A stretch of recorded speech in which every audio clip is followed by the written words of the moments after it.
victime iorombe iroso amin'ny fanarenan-drafitra miomana amin'ny fifidianana ho avy.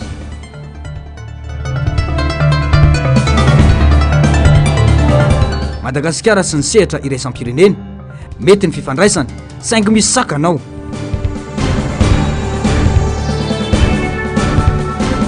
Fanavaozana, fanarenana, fanovana maika ny fametrahana rafitra matanjaka miainga eny fotony. Manaritra ny fiarabana tompoko klasy tompoko vavy tonga soa ato anatin'ny fotoanan'ny fampahalalam-baovao eto amin'ny fahitalavitra MBS manasa ny mampanajana izay anaraka ny fampahalalam-baovao hatramin'ny farany.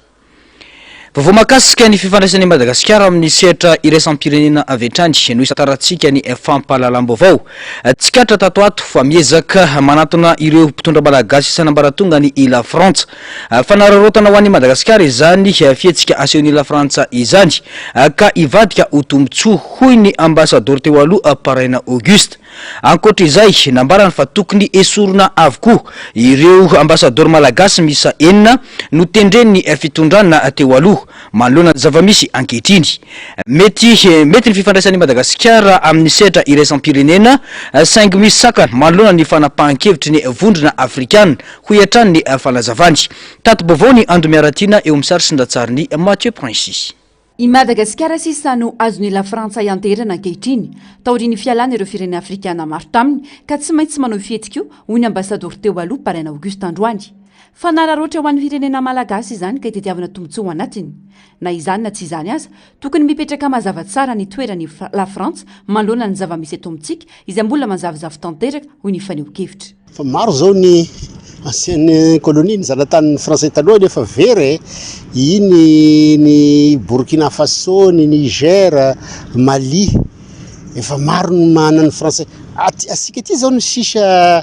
mbola ataosika hoe azony mbola azony ianterana zany. Inao ina Côte d'Ivoire zay efa nampialagna base tao, Sénégal efa nampialagna base. De sahirana tsy afaka sesy manao fiesika koa ny français mataotry koa izy so de miditra ny russe de igny zany manao nefa sy miteny mazava tsara hoe zahay de mankatoa an'ity fitondragna ty sy manao an'izay izy fa de manaonao eo fosiny izy tazotazomina eo ihany asikany satria misy koa moa le zavatry nataon'ny Union africaine igny koa zany somary manahirana anazy kely ihany fa tokony miteny mazava tsara ireo ohatran'izay koa moa raha fa miteny français de fa Union européenne koa zany satria précarien français isika ka tokony hoaisikany ihany magnararaotra an'izay zavatra zay zany mba azarany koa ny français koa satria azarany koa zany mikarakara ambadika any koa hoe ity ane ka si possible sorony gnameregna an'izany hoe fitopitondra taloha zany si possible. Etsy andaniny tsy ampy ny fanesorana ambasador iray amin'ny fito hoy ihany Paraina Auguste tokony fanesorana avokoa izy rehetra ho ny fanamafisana tafiditra ao anatin'ny fanavaozana sy fanovana tanteraka isika ankehitriny ka tokony roso amin'izany ny mpitondra. Iray andro monja no nandraisany Andry Rajoelina ny fahefana tamin'izany fotoana dia efa nahazo antso taribina nalaza ireo tamin'ny toerana avokoa ireo ambasador ny Madagasikara rehetra hoy ihany Paraina Auguste tsy manakana ny fiara-miasa amin'ny any ivelan'izany. Sika zany zao mbola eo mbola iny tsy fantatriko ino antony moa satria si Camille Vital raiky ihany ny ambassadeur fa maro koa ambassadeur fa misy fiovany zao de hoy zay hoe fa non ateka moa tsy fantatry tegna ny zavatra miseho ankehitriny fa le izy de misy tokony efa hiala fa sasany age misy sy te hanala akory ny sarin'ny présidente aloha amin'ny ambassade sasany araky rapport eninay tokony mba fa misy miova kosa satria zay le agnisan'ny refondation zany rupture koa zany misy rupture koa zany le izy fa izy aveko mbola eo ihany sy problème zany miresaka ny fampidiaka anazy sarotra be sarotra tolaka ny nagny karamarisina magna koa ny sarotra any koa tokony mbe fa miova koa fomban-draha zany satria ino moa alternance zao alternance zay de nanasorona tamin'ny 2019 vao nipetraka andro raiky ny président Andry Rajoelina napetraka gouvernement raha pisitiny zay de fa nitelefone egny de fa samby miomagna nandeha ody. Miteraka resaka teto ihany koa ny fihetsiky ny vondrona afrikana izay nanameloka ny Madagasikara. Fihetsiky izay tsy tokony hipetraka akory raha ny alovana fifampiresahana sy fifampidiniana tato anatiny mialoha nandraisana fanapahan-kevitra hoy ny fanamafisana. Tsy nahita teny akory anefa ny vondrona afrikana naloana ireo fandikan-dalàna marobe nataon'ny mpitondra teo aloha. efa vita sisy vokany ny fampararagna zay vao miditra amin'ny resaky suspension igny ary sy tokony ny Union africaine misy mampiato asika aloha fa ny SADC aloha am'le resaka principe de subsidiarité satria asika agnatin'ny SADC iny SADC igny mampiato vao mampita koa amin'ny Union africaine fa ohatra ny azakazaka be loatra ny Union africaine nefa izy de mba manana andraikitrany koa ny tompony andraikitrany koa izy satria am'zany charte africaine de l'élection de la gouvernance zany nge misy adidy ihany koa gnao koa hoe tena nanaraka asaka sandafin'ny démocratie ve ny mpitondra teto aloha ny tandalana ino natao tamin'ny élection mba mety ve ny élection sy voaza koa zany fa ireo sy manameloko an'iregny tamin'ny taloha sy manameloko satria tokony mba nimelony ihany koa regny fa sy hoe evokany antehiteny hoe résultat ty ity nisy fagnovagny changement anticonstitutionnel ty mafisy ny paraina Auguste fa mety ny fifandraisan'ny Madagasikara amin'ny any ivelany saingy misy sakana manoloana io fanapa-kevitry ny vondrona afrikanina io misy sakana kely ihany amin'ny Union africaine io asika tsy afaka miala an'io maro bako magnome signy hoe ino ma iresanareo amin'ny Union africaine ny diplomatie nge sy atao pitolo fa misy ihany io satria ilainy ihany satria ino koa zany appartenance région continentale sikany de ihany zany sy maintsy misy zavatra idirany ihany afaka manimba ny relation sika amin'ny natoerana hafa agny izy ame mpamasy vola ihany Union africaine sy maintsy miresaka ihany gnatao miresaka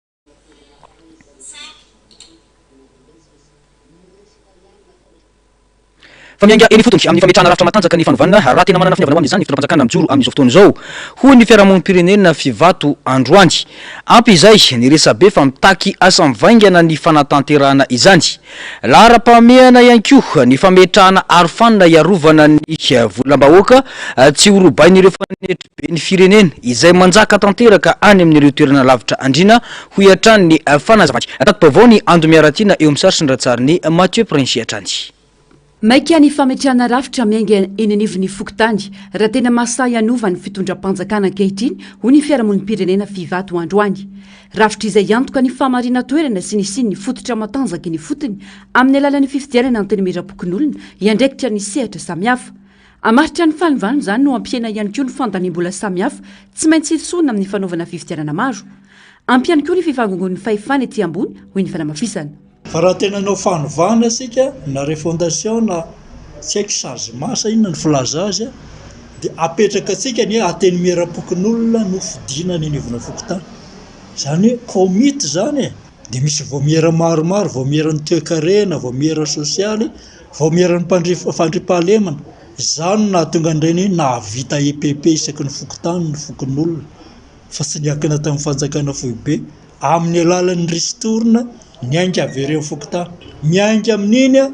tonga dia conseiller d'office ny anivon'ny commune iny fa sy hanao fifidianana élection be de be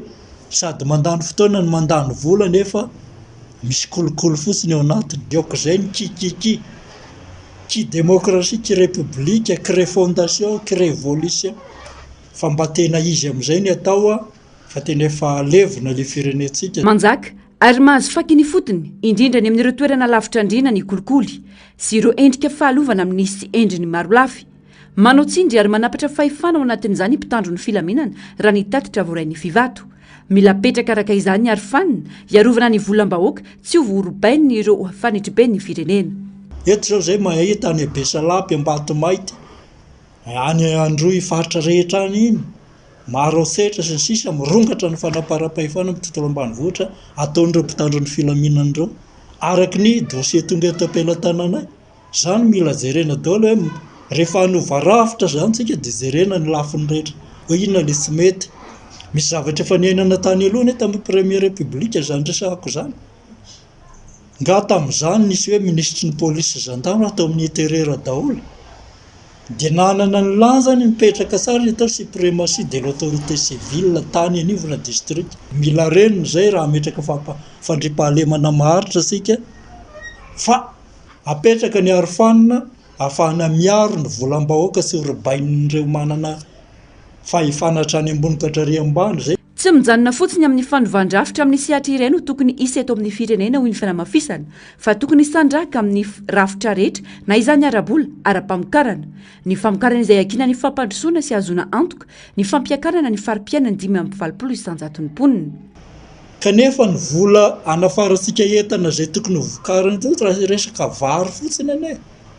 de efa mihoatra lavitra ny 300 millions de dollars ny vary afarantsika avy any velany sy resaka lafarinina menaka sy ny sisa de raha vitasika ny mamokatra andreny difa zay de efa avitasika vola be zay le fomba fijery zay no ilaina ananan'le mpitondra raha vonina tena anao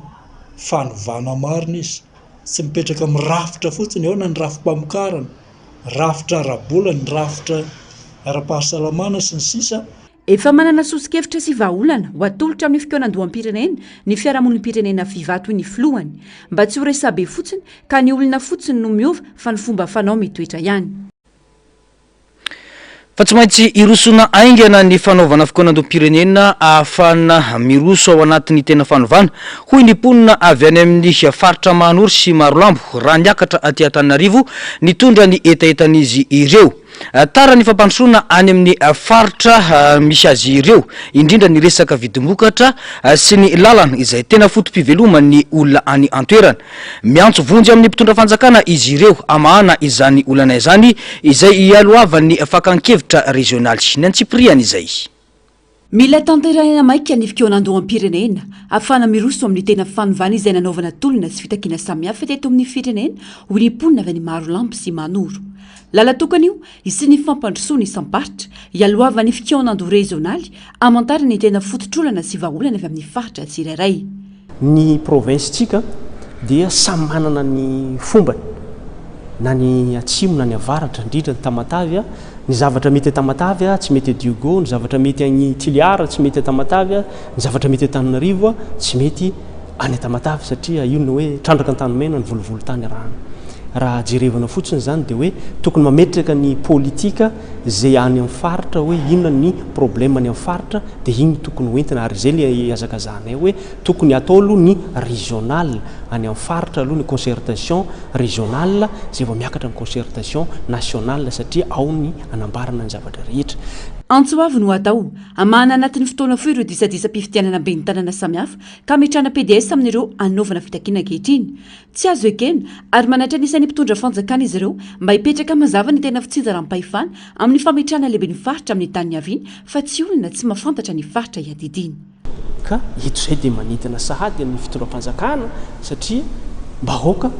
ny faritra rehetrarehetra zay hoe manana litige ho vao PDS ary zay koa mba hitakinay zany ny na ny Tamatavy na niza na ny faritany rehetrarehetra zay manana dia hoe alolo ho vao PDS le manana litige tamin'ireo fifitianana zay ny sepase rehetrarehetra reo fa efa tsy rarina aloha ny vahoaka zany no ahafantatra an'izay tokony hoe reto ny tokony atao PDS. Ny fiaviana moa zany dia hoe any Marolambo afantatra tsara Manoro, Marolambo, Tanambomanampontsy ary Brickaville ary indrindraindrindra ny ao Tomasina Tomasina dia okany mba hapetraka ny rafitra hoe raha metraka ny gouverneur moa fa nifoanantsika iny fa hiditra amin'ny chef de région mba olona ao anatin'ny région ny district dimy reo ny olona apetraka fa tsy hoe ny olona avy any Alamanga ve dia apetraka atsika any Tamatavy any faritra Tsinanana. Faritra mamokatra ny atsimony Tomasina iny manankarena vokatra samihafa saingy tsy mitondra tombotsoa ho an'ireo mponina izany noho ny tsy famarina toerana ny vidinentana. Manampitrotraka izany fara-tsin-dalana izay efa nanaovana antso ho izy ireo. Miaina anaty fahasahiranana tanteraka araka izany ireo mponina ny antoerana ka miantso vonjy amin'ny fitondram-panjakana mijoro ijery sy amany olana misy. Raha malala fa manomboka avy any avaratra jusqu'any atsimo dia sahirana amin'ny resaka lavanilina sy koranina koa zany fa samy mahasapan'izany ny fiovana amin'ny resaka prix-na entana resaka jorofo sy ny tariny raha malala hatramin'izao mbola tsy nivoaka hoe ohatry ny marina prix-na jorofo nefa efa ho avy zany tegna efa manomboka matoy jorofo fa tsy fantatra hoe ohatry ny marina tegna prix-na jorofo sahirana tegna sahirana ny lavanilina moa ny koraniko tegna efa tsy koranina koza tsy mipaka aminay le izy fa ny masonay dia sambatra fa ny fiainan'ny vahoaka tsy sambatra ka sarotra mifanadala sarotra amintsika akory ny fanometsiny raha mitsangana eto zay tsy hanometsiny anareo akory isorana ny vitanareo fa aleo kosa izahay hitondra ny hevitra anay amin'ny zavatra tokony apetraka anay ka ho an'ny lalana moa dia fiaraha-malala nagnano vandrazana sena takeo igny nanakory lalana mandeha manoro mety vita grattage igny raha sy magnano kasobosy angamba dia sy fantatra koa jisery tonga manoro karan'izany koa amin'ny RN2 marina fa nagnano olona tsena takeo igny fa sy karan'io raha niragnisena taminazy fa mbola mametraka amin'ny fitondram-panjakana zay mijoro am'izao mesaha anareo matoky anareo zahay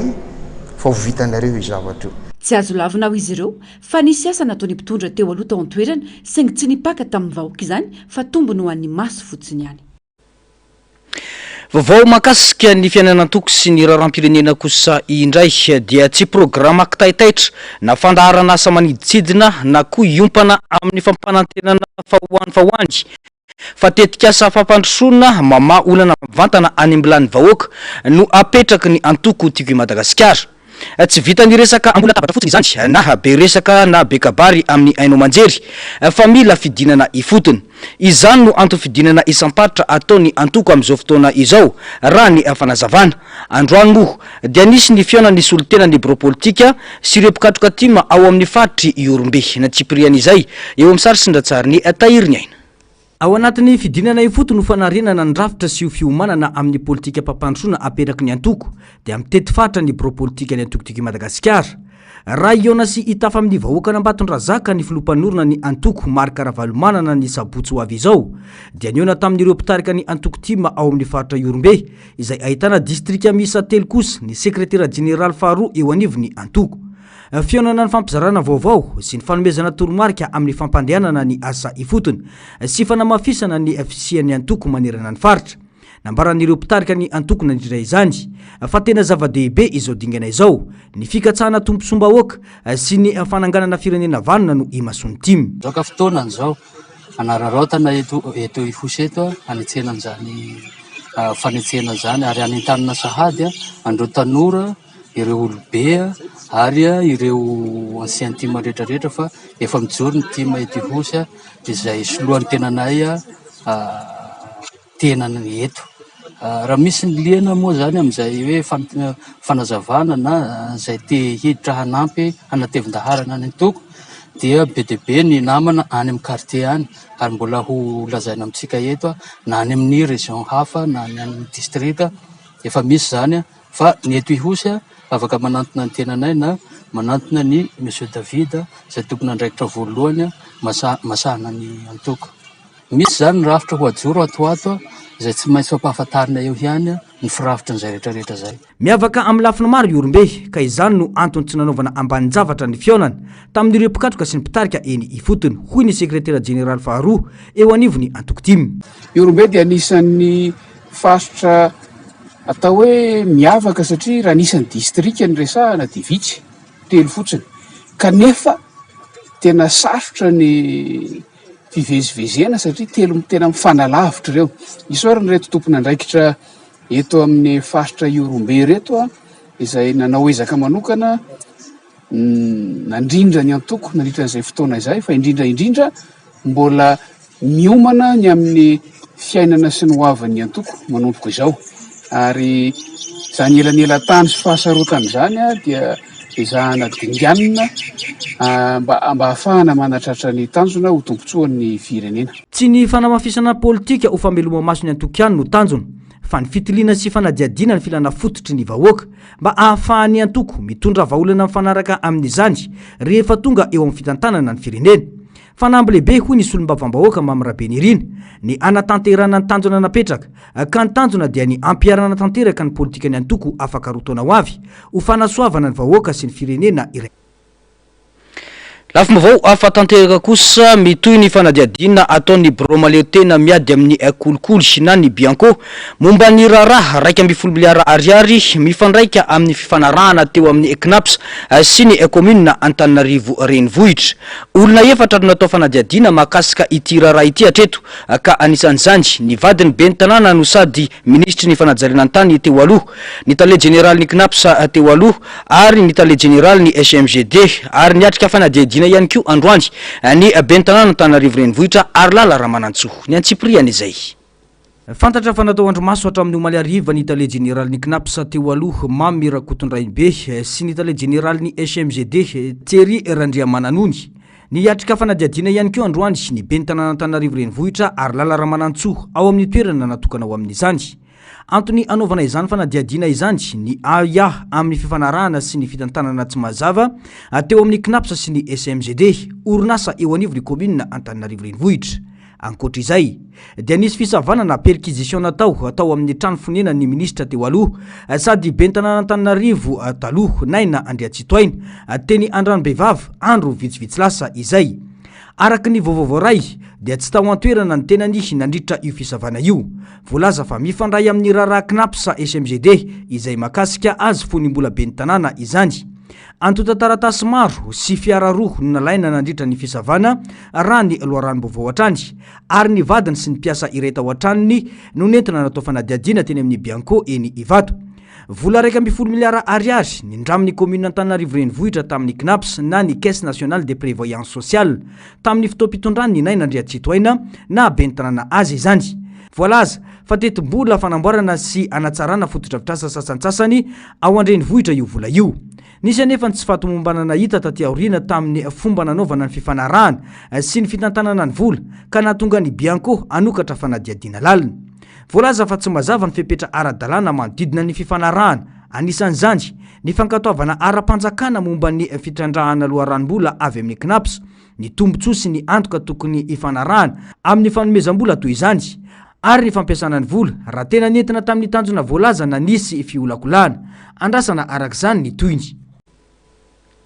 Vao makasika ny asa fampandrosoana eny fotony kosa indray dia isan'ny politika sy fomba fiasan'ny poitra tamin'ny fitondrana Ravalomanana nandritra ny fotoam-pitondrany ny fiaraha-miombonantoka eo amin'ny fanjakana sy ny sehatra tsy miankina na ny 3P izany. Maro amin'ireo ben'ny tanàna amin'izao fotoana izao no mampiatra io paikady io amin'ny fitantanana ny commune ary mahita vokatra tsara amin'ny asa fampandrosoana ny tanànany. Isan'izany ny ao amin'ny commune Ranira anatin'ny districtny Iosy. Tsy antenaina raha ny etram-bahoaka no ampandrosoana sy anaovana fotodrafitrasa raha ny fanazavan'ny ben'ny tanàna ao an-toerana ny Antsipriana izay.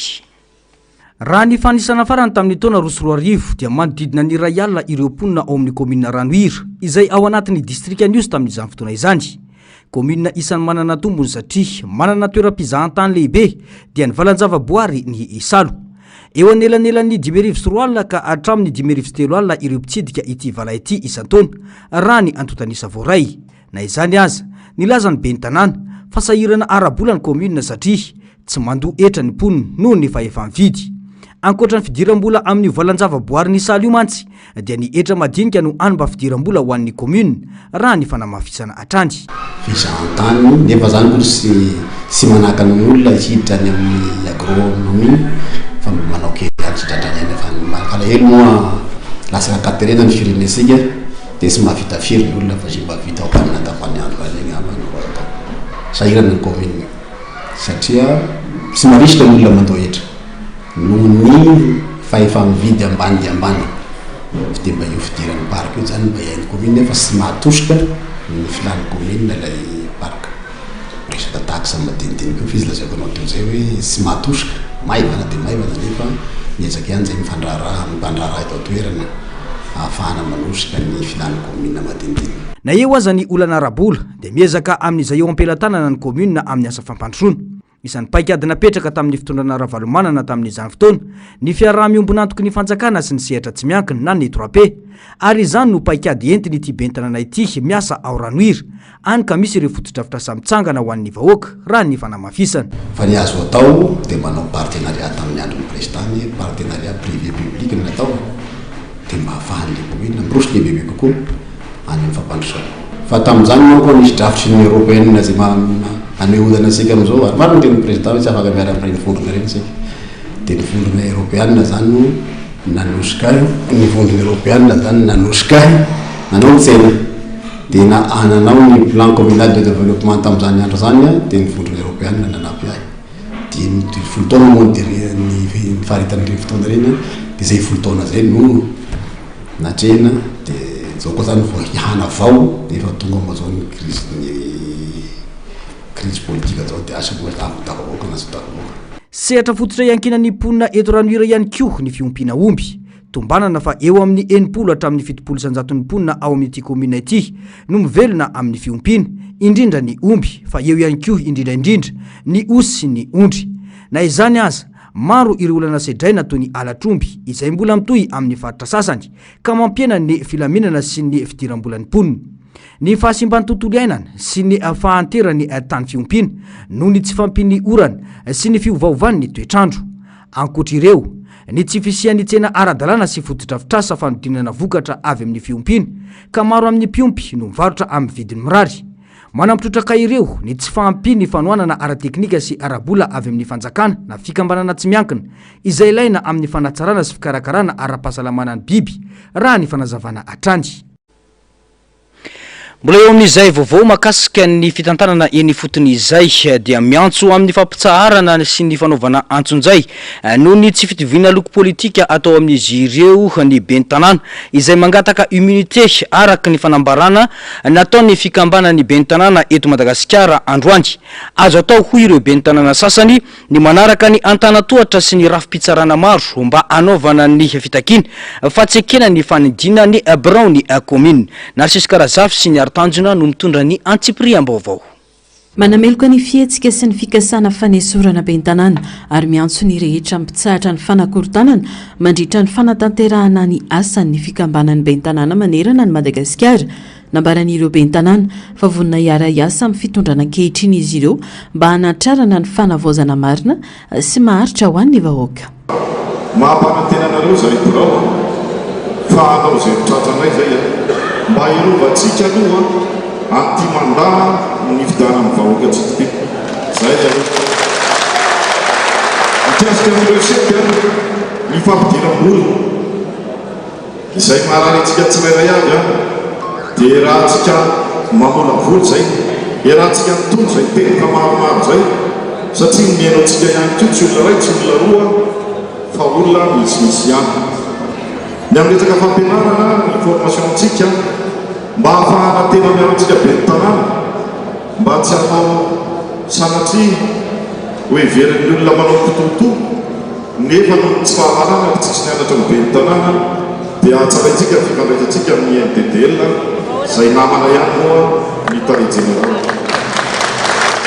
tsisy tombo satsika mianatafy fa tena hoe tsika zao tena anao zay mitratranay zay fandikan-dalàna ny fanakatonana ny Brown commune satria fanitsakitsahana ny safidim-bahoaka zany akoatra izay miantso ny ampitsaharana ny famoronana dossier sy ny fanenjehana ara-politika ireo ben'ny tanàna izay mangataka immunité na ihany koa ordre de poursuite voatokony rosoana amin'ny fisamborana ben'ny tanàna ny fitsinjaram-pahefana sy ny antitana mba amin'ny baikilenta ny lehibe district eny amin'ny district manerana ny Madagasikara mba andamy satria rehefa jerena dia olombitsy ary feno fantahanana politika fiantsina ka arina ny mety isiny fifamonana eo amin'ny samy vahoaka malagasy satria izay ben'ny tanàna dia lany tamin'ny maromisa tompokilasy tsy midika fandrodanana ny fanovana hoy ny fanehoan-kevitra hita amin'izao fotoana ny fahafahana maneho hevitra saingy miantso ny anehoana izany ampanajana sy amin'ny fomba demokratika hoy ny ben'ny tanàna ny commune nandihizana Garion azo atao tsara ny manaraka ny antanatohatra amin'ny fanatanterahana fitakiana ho hiatran'ny ny fanamafisana tany aminay zao misy hoe mankadina commune manao soudure varavarana commune manakandalana manembatsebana ny fivezivezen'ny mponina zany reny zany fahitako anazy dia hoe tsy tena mety toatra amin'ny fanehoan-kevitra ilaina maneho hevitra anatsarana tanàna ary manitsy mpitondra koa zay fanehoan-kevitra zay fa nefa fanehoan-kevitra manaraka ny rafitra demokratika ary manaraka ny lalàna satria olom-boafity ny ben'ny tanàna anjarantsika zany manana zay hoe bety ventanana raha misy ny fahadisoana raha sanatria ozy raha sanatria misy zany hoe meraky zao fidy ny antony tsy ara-dalàna zany dia misy sehatra afahana materaka zany misy tribunaly afahana materaka zany dia miroso manaraka zany sehatra zany satria fotoana ny fanivantsika zao dia manaraka zay fanizany dia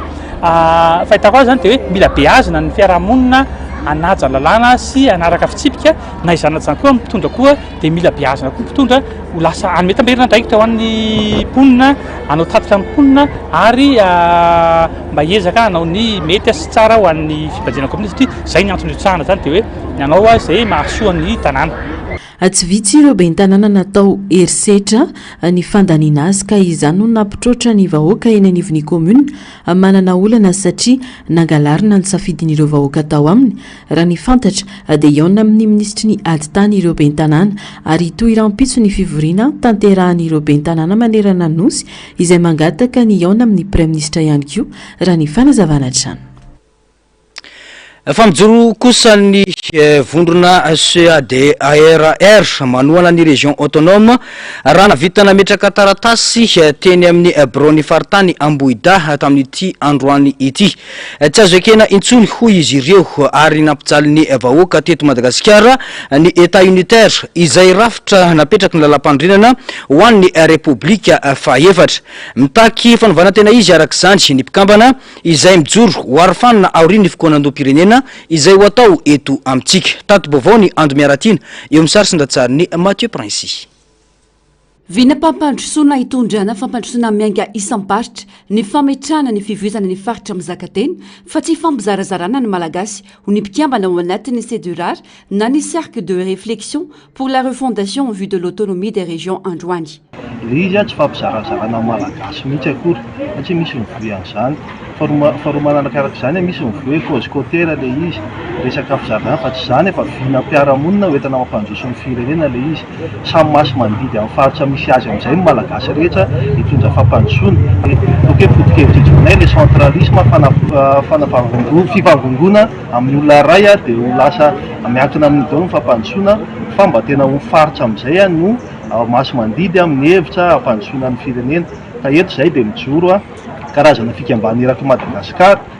mijoro mba tena ho an'ny tanindrazana fa malagasy dia raha ihany ary zay dia mahita fa io ataoko hoe région autonomie na faritra mizakatena ny hitondra fampandrosoana ho an'ny Madagasikara ary zay ny hitondranay azy ao anatin'ny concertation nationale sy vonjonay tahaka izao nofinina olombitsy ny fahifanaka tsy nitondra vahaolana rehefa misendra olana ny isaparitra ho ny fanamafisana fotoana izao izy sy ny tena fanovana tsy tazoman'olombitsy ny fahefana eto amin'ny firenena hitataratra teto ny fijaliana ny ainan'ny malagasy tamin'ny état unitaire izay rafitry nalam-panorena ny Repoblika faefatra ho izy ireo sy olombitsy zay rehefa mahazo fitondrana dia tsy tiany mihitsy le izara fahefana any amin'ny faritra ka zarany aza mahita n'le olona any amin'ny faritra any mijaly foana dia tsy miteny dia rehefa miteny dia amena koveta kely za ohatrohatran'izany dia miteraka olona ohatrany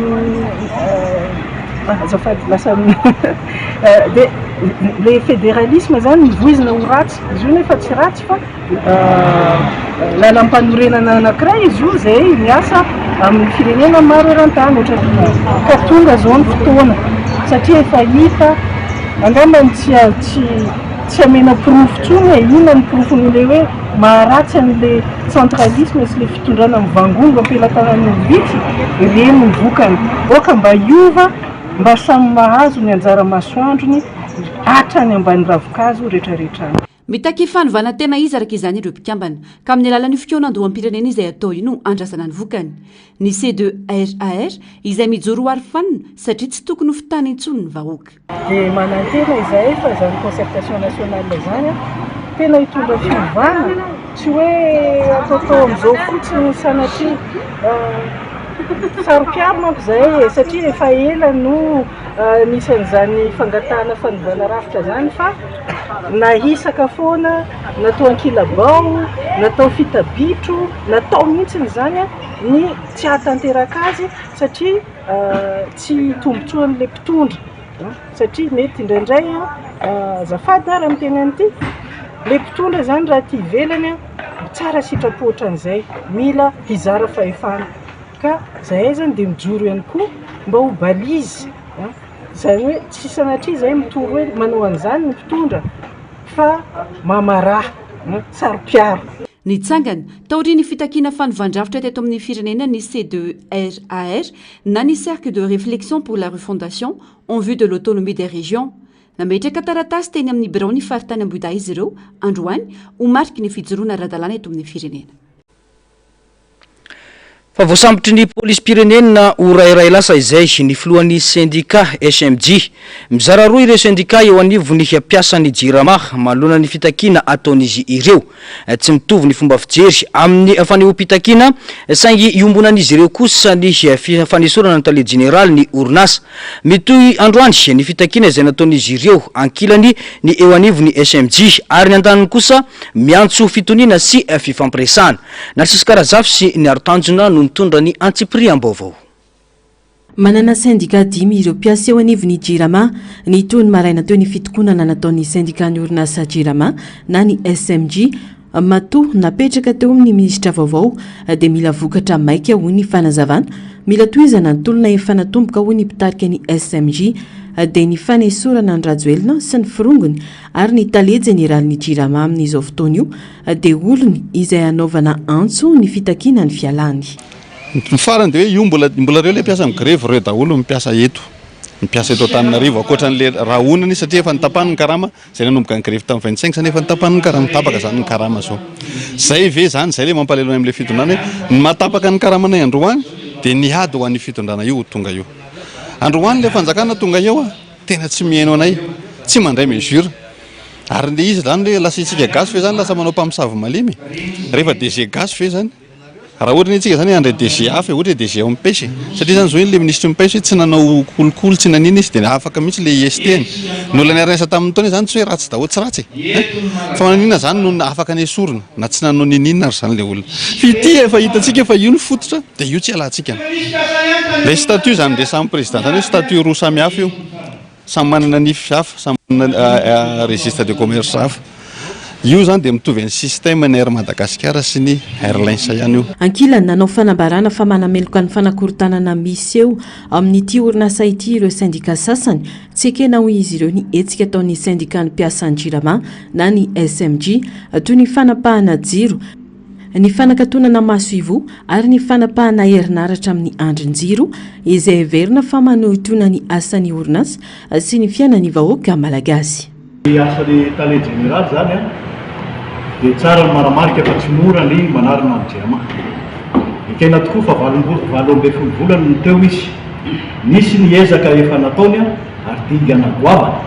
ary misy koa ny ezaka izay iarahana amin'ny ministera ankehitriny amin'izao fanjakana vaovao izao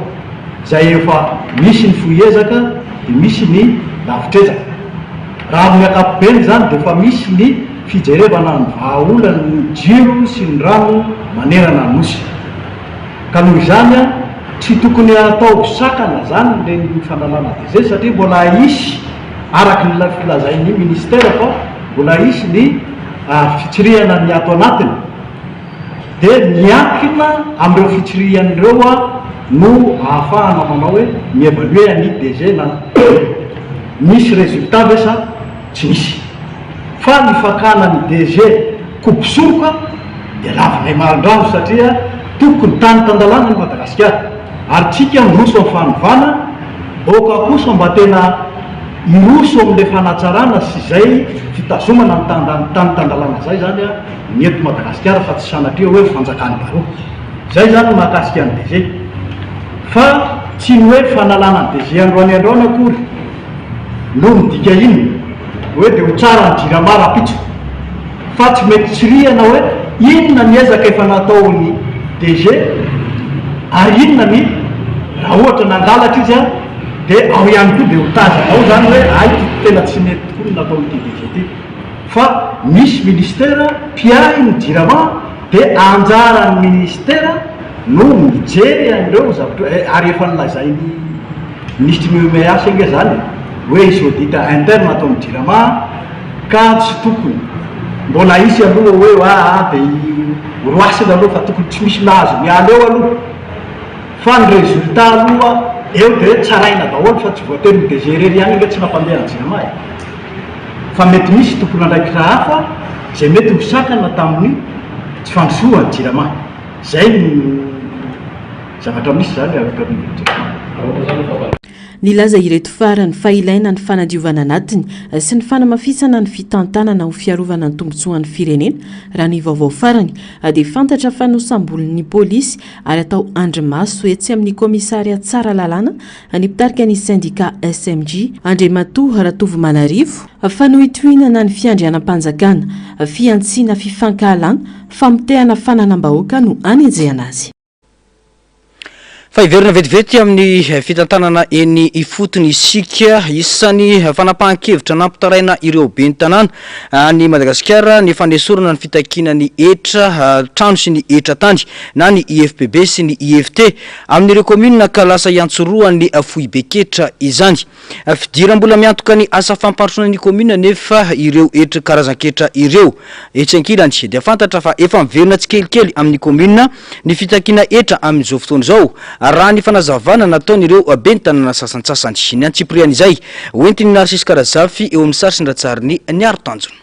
Efa nanomboka ny fitakiana etra-trano sy etra-tany ho an'ny commune Nandizana-Karion nanomboka tamin'ny volana septambra lasa teo atao anatin'ny 2 volana nahatratra 500 isanjato ny tany mpandoetra atao ry ny filazan-ketra araka ny nambarany ben'ny tanàna. Tanjona ho ny ben'ny tanàna ny commune Nandizana-Karion ny anazarana ny vahoaka andoetra indrindra atao ry ny fotoana ny tantana ny fanjakana Fohibe ny fitantanana ny etra nabaran'ity ben'ny tanàna ity fa miverina 100 isanjato ho an'ny commune ny vola azo amin'ny etra ka nampetsaka amin'ny fampandrosoana sy ny fanatsarana ny fotodrafitrasa eny fotony. Raha ho an'ny commune Nandizana-Karion zany dia efa manomboka amin'ny fitakina etra ho an'ny etra-trano sy etra-tany zany ny commune amin'izao fotoana izao zay tao anatin'ny 2 volana namoahana an'ilay filazan-ketra zany dia efa tonga any amin'ny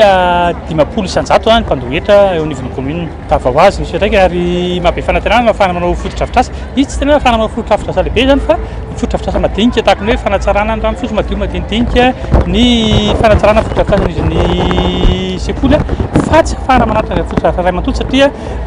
ny olona moa sahirana ny tany etra fotsy dia hoe ngezabe loatra makaiza fa zay mba ahafahan'ny olona mandoa zany tanjona hoe ahoana ny ahafahana ny olona ho zatra mandoa etra sy mandraindraika dia rehefa hoe ampianarana tsikelikely izy arak'izay dia manampy dia be amin'ny fanatsarana ny commune zany. Tsika zao volana novembre septembre zany nanomboka volana septembre zany zay nanomboka napiditra zay etra-tany sy etra-tany ny commune zay dia misotra ara-dalàna sy tokony izy efa nandalo teny niveau centre fiscal dia efa nahazo fankataovana avy any amin'ny taloha zany ahafahana manangona zay etra zay ary dia miverina 100 isanjato ho an'ny commune zany etra zany. Ankilany nilaza ireo ben'ny tanàna ao anatin'ny distrikany Brigaville fa mbola tsy nahazo taratasy filazan-ketra izy ireo atreto dia maro amin'ireo commune avy any an-toerana no tsy mitaketra ka mamparisarisa ny fidiram-bola ny commune. Taty afara maro dia niraisin'ny fanjakana an-tagnana ny fitakina ny etra-tany na IFPB IFT dia tapaka zany ny fitakinan'izany etra zany anivon'ny commune tsiraikiraiky. Fiantraikany moa zany dia miaigna dia miaigna ny fidiram-bola anivon'ny commune ka miantraika zany amin'ny lafiny fampandrosoana. Ny etaetanay zany dia ny amerenana amin'ny afaran'izay aingana ary mazava ny itantanan'ny commune zany etra-tany zany mba ahafahanay misitraka amin'ny atao hoe fidiram-bola any fotony ahafahanay mampandroso commune zay tantananay. Marisarisa ny fidiram-bola ny commune regny restourne agricole madinidinika regny ihany zay mba misy dia amin'ny tafiditra amin'izay koa ny amin'ny taratasy ara-panjakana zay mivoaka dia kely ny fidiram-bola zany tena marina ka manasarotra ny fampandrosoana indrindra fa na ny fonctionnement zazara mandeha araka ny tokony izy. Raha tsy aivina nalain'ny fanjakana Fohibe tamin'ny alalan'ny Fohibeketra ny fitakiana etra-trano sy tany eny anivon'ny commune nandritra ny fitondrana rajoelina fa napahakevitra nampitaraina ny ankamaroany ireo mpitantana eny anivon'ny commune ny IFPB sy ny IFT anefa no miantoka ny iray apahatelony ka hatramin'ny 2 apahatelony teti-bolan'ny commune anaovana ireo fotodrafitrasa pampandrosoana eny fotony toy ny fanazavana, fanadiovana, fananganana na fanatsarana fotodrafitrasa sy ny maro hafa. Efa nisy fizarana taratasy firazan-ketra nalefa raha ny fantatra saingy maro amin'ireo commune no mbola tsy nahavoray izany ka tsy nahazahoan'izy ireo ny taky ny etra eny fotony. Fadingana iray azahoany komity mpanohana ny tolona na ny KMT miroso amin'ny asany ao anatin'ny fanarandalana ny fampafantarana azy ara-panjakana ho tombotsoa ny vahoaka malagasy. Netaitan'ny vahoaka na ny hevitra teny an-kianja no fototry ny asa sy ny tolo-kevitra entiny KMT raha ny fanazavana atrany. Narcisy Karazafy sy ny aritanjona atrany no mitatitra ny antsipriany vaovao. Maro ireo fangatana nataon'ny vahoaka teny an-kianja fototry ny asan'ny komity miaro ny tolona na ny KMT ireo hevitra ka hanaovana tolo-kevitra ary atolotry ny KMT amin'ireo ambaratonga misy ny asa foezaka misy koa ny lavitrezaka fa tanjona iraisana ny fitadiavana vahaolana maharitra ho an'ny olom-pirenena ho ny mpandrindrany nasionaly ny komity manohana ny tolona. Ny zava-misy araka ny nambarany ao amin'ny fitantanana amin'izao fotoana dia tsy misy zavatra naverina fitondrana teo aloha raha mikasika ny fanatsarana ny jiro rano. Teo zany tena mampalahelo hoe raha tsy nisy zany ny tolona ve dia nijanona sur place teo tsika tamin'ny olana araky ny jiro rano. Eto ankehitriny dia milaza hoe izay olana izay mihitsy ny tena mila jerena akaiky dia efa mandeha makany moa zany ny fanamboarana sy fandaminana izay ataon'ny mpitatana nandray fitantanana ankehitriny. Izany zany hitantsika fa misy ny fitokonana izay ataon'ireo mpiasan'ny jirama noho izay tsy fatanterahana ihany koa, izany hoe misy disadisa trano zany eo amin'ny fahatongavana izay etaetam-bahoaka izay dia hoy izay hoe mila aravina sy mila lamina zany ankehitriny ka mba tsy ho sanatiavina ny jirama indray no hiarany nateseram-bahoaka, zany hoe tsy hanome jiro sy rano ny vahoaka noho ny disadisa anatiny fa ezahana mba tokony ho tanterahana sy ho vitaina amin'ny fiaraha-midinika sy fiaraha-mientana zany zavatra zany. Isan'ny lahara-pameana ho an'ny KMT ny famahana ny olana amin'ny jiro sy rano. Olana lehibe tsy nahitamba olana nandritra ireo fitondrana ny fandimby manokatra varavarana ho an'ny olom-pirenena rehetra ny KMT afa-tsy ireo voapirofo nanao eloka. Ilaina ny fanaovana fitakiana saingy mila mitodika amin'ny fifampiainona ahafahana mamaha olana ho hiatran'ny fanamafisana. Satria fitakiana no nahatonga an'izao hoe fahefana misalotra ny anarana fanavozana izao. Dia ao anatin'izay fanavozana izay za tsy hindrana le fiteny taloha hoe tsy mora manao zavatra fa fifampiresahana daholo ny fananganana zavatra ny KMT dia ao anatin'izay hoe mitarika foana hoe andaontsika hifampiresaka satria tsy niverenan'ny fitondrana teo aloha ny zava-dehibe satria azony zareo ampiasaina le tsy fahafapohan'ny mpitolona amin'izao fotoana izao ka izay zavatra izay no araviny andao raisina toy ny ezaka ny fanavozana foana izay fandraisana ny etaeta rehetrarehetra izay. Ny etaeta dia tsy ho voavaly zato isan-jato ao anatina fotoana fohy fa misy araka ny tenena teo le foezaka dia tonga zany ny fifampiresahana na avy amin'ny fiarahamonim-pirenena zany na avy amin'ny fikambanana tsotra izany na avy amin'ny tanora zany na avy amin'ny antoko politika dia misy ireo hoe tsy fahafapo ireo dia ezahana ny andravina an'ireo isy ny fifampanantonana eo amin'izay mahefa amin'izao fotoana izao na eo amina endrika ny fahefana raha mpitso ihany koa dia tsara ny hoe mandravina izany amin'ny hitondrana vahaolana vokatry ny fifampiresahana vokatry ny fifampianona eo amin'ny samy malagasy satria izay raha teo koa ny zavatra hiazakazahantsika rehetrarehetra hoe ahoana ny fanatanterahana n'ilay fakakevitra nasionaly ahoana ny endrika izay fakakevitra nasionaly izay mba tsy ho zavatra voahomana no entina fa samyntsika malagasy no fampiresaka hitondra vahaolana ho an'ilay Madagasikara vaovao atsangatsika manao. Tanjona mazava ny hitondrany KMT ny tolona amelona indray ny firaisampony malagasy sy ny fanavaozana andrafitra ara-pitantanana amin'ny fomba mangarahara sy manaja ny lalàna miroso makany amin'ny ara-dalàna ny komity miaro ny tolona ka napetraka androany teny amin'ny ministerany adi-tany sy teny amin'ny faritany ny taratasy fangatahana fananganana ity komity ity. Famroso amin'ny asa fanamboarana sy fanavozana ny bureau commune ny eny Ivato amin'izao fotoana izao. Fiaraha-miasa amin'ireo mpiara-miombona antoka no nahafahana nanatanteraka ny asa raha ny fanazavana. Tanjona ny anomezana fahafaham-po ho an'ny vahoaka ao an-toerana amin'ny sehatry ny foto-drafitrasa fa tsy eo amin'ny fomba fiasa anaty bureau ihany raha ny fanazavana. Ny Antsipriam-Baovao. Ny 8 ny asa fanarenana ny bureau no vita amin'izao. Tsy ny endrika ivelany ihany no nasipampanamboarana fa no antsaraina hatramin'ny ao anatiny mba ahafahana manome tolotra mendrika sy moderna ny vahoaka. Vokatry ny fiaraha-miasa amin'ireo mpiara-miombona antoka no nahafahana nanatanteraka ny asa fanavaozana. Isan'ireo mpiara-miombona antoka ireo orinasa miorina ao anatin'ny commune izay nanampy amin'ny famatsiana ara-pitaovana ankoatry ny vola avy amin'ny commune fandraisana anjara amin'ny fanatanterana ny asa. tsy nisy fanamboarana lehibe natao nandritra ny ataona maro ka izao fanavozana izao fanarinana fotodrafitrasa no natao dia ny mba ifanaraka amin'ny maha commune mendrika Anivato. Ny bureau commune iray manontolo no nasipanamboarana amin'izao fotoana izao araka ny vaovao azo avy any an-toerana. Fananeo ny aiainy manoloana ny herisetra sy ny famoretana tany Tanzania ny komisera ambony misana ny zon'olombelona eo anivony firenena mikambana ka mangataka ny anokafana fanadiadina momba ireo tranga rehetra niseho tany an-toerana nandritra sy taorian'ny fifidianana. Datsipriana izay. Ny 7 oktobra lasa teo no nataony fifidianana filoham-pirenena tany Tanzania ka Samia Suluhu no lany tamin'ny Vato 7.5 tamin'izany. Tao aorianan'io fanambarana vokatra io anefa dia nipoaka ny fihetsiketsehana nataon'ireo olom-pirenena sy ny antoko-panohitra. Nilaza fa nisosoka ny fifidianana filoham-pirenena tao Tanzania. Araka ny tatitra avy amin'ny antoko-panohitra dia mahery ny 700 ny namony ainy nandritra io hetsika io, saingy no ezahan'ireo manam-pahefana tanzaniana nafenina ka tsy hita ao amarinina. Maro koa ireo naratra sy nogadraina, eny hatramin'ny ankizy aza dia nosamborina. Amin'izao fotoana izao dia maro ireo fianakaviana no mbola mitady fatratra ny havany, na eny amin'ny hôpitaly na eny amin'ny komisarian'ny pôlisy.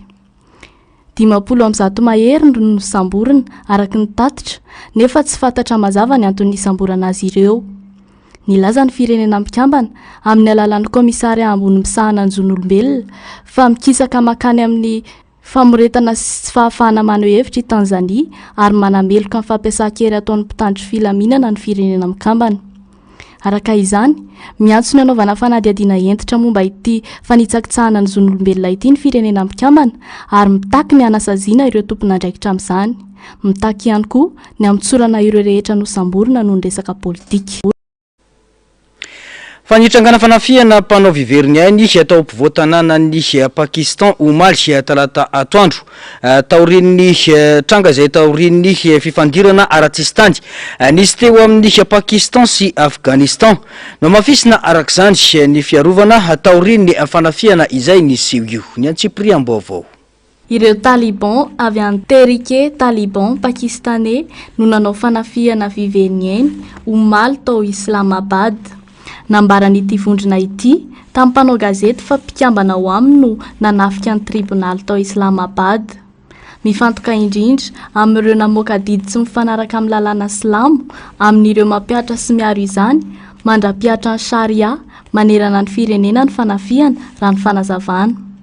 Araka ny tatitra nataon'ny ministry ny ady tany pakistanais Mohsin Naqvi dia fanafiana nataon'ireo mpanao viveriny ainy no nitranga ka akanjo misy bomba no nampiasain'ireo mpanafika izay nitondra moto hiditra an-keliny tao amin'ny fitsarana mialohan'ny nanapohan'ny tenany teo ivelan'ny vavahady. Vokatra izay 12 ireo olona maty ary 17 hafa kosa naratra. Efa mpanao fanafiana maro tany Pakistan tao anatin'ny taona ny Taliban mivondrona ao amin'ny Tehrik Taliban Pakistan na TTP. Isan'ny fanafiana nataony tao amin'ny seranam-piaramanidina Jinnah any Karachi tamin'ny taona 2014. Ny Darka Bomb tao Lahore ny taona 2017 ary ny fanafiana tao amin'ny foiben'ny pôlisy ao Karachi ny taona 2013. Nanao fanafiana mitovy tao amin'ny faritry ny gouvernemanta ao Islamabad ihany koa izy ireo ny volana Desambra 2012. Araka izany dia nao mafisina ny fepetra fiarovana manerana ny Pakistan indrindra amin'ireo tanàna lehibe toa ny Karachi, Lahore, Peshawar ary Islamabad. Mety hisy fahatarana ny fifamoivoizana amin'ny fanakatonana arabe ary nampitomboana ny fisavana sy ny fisafona amin'ireo toerana be olona sy branche gouvernemanta. Ahina hiaratsy ny fifandraisan'ny Pakistan sy Afghanistan ary mety hanao fanafiana napakapaka vaovao Islamabad. Tapitra ny fampahalalam-baovaontsika tompoko lasy sy tompoko vavy mankasitraka anao nanaraka izany hatramin'ny farany isorana hatrany ny teknisiana sy ireo namana mpanao gazety nafahana nanantontosa izao fampahalalam-baovao izao mametraka ny soava tsara veloma tompoko.